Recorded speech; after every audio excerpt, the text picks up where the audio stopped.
લક્ષ્ય ન્યૂઝ, એક નજર, એક લક્ષ્ય.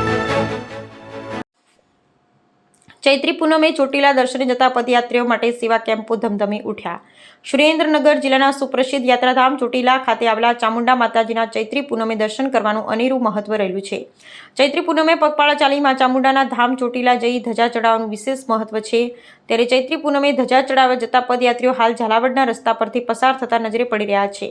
ત્યારે પદયાત્રાળુઓને ચા, પાણી, નાસ્તો, જમવા, આરામ કરવા, દવાઓ, મોબાઈલ ચાર્જિંગ જેવી સહિતની સુવિધાઓ ઠેર ઠેર સેવાભાવી લોકો દ્વારા સંપૂર્ણ વ્યવસ્થા નિઃશુલ્ક પૂરી પાડવા માટે સેવા કેમ્પ શરૂ કરાયા છે. ત્યારે વિરમગામ લખતર સુરેન્દ્રનગર હાઈવે પર છેલ્લા 2 દિવસથી ચોટીલા પગપાળા જતા પદયાત્રીઓનું ઘોડાપુર ઉમટ્યું છે. ત્યારે ગાંધીનગર, અમદાવાદ, સાણંદ, મહેસાણા, કડી, કલોલ, બહુચરાજી, માંડલ, વિરમગામ સહિતની આસપાસના ગ્રામ્ય વિસ્તારમાંથી મોટી સંખ્યામાં ચૈત્રી પૂનમને લઈ ચોટીલા પગપાળા જવા માટે માઈ ભક્તો નીકળ્યા. ત્યારે સૌરાષ્ટ્રનો મુખ્ય પ્રવેશદ્વાર ગણાતું લખતર તાલુકા વિઠ્ઠલગઢ, છારદ, ઓળક, કડુ, ગેથડા, હનુમાન મંદિર, લખતર, જાગડાસર, મેલડી મંદિર સહિતના અનેક સ્થળો પર સેવા કેમ્પ ધમધમી ઉઠ્યા છે. ઠેર ઠેર સેવા કેમ્પનું આયોજન કરવામાં આવતા દરરોજ મોટી સંખ્યામાં ચોટીલા જતા પદયાત્રીઓ આ સેવાનો લાભ લઈ રહ્યા છે. પદયાત્રીઓ આ સેવાકીય પ્રવૃત્તિઓની સરાહના કરી જોવા મળ્યા. બ્યુરો રિપોર્ટ જયેશભાઈ મોરી.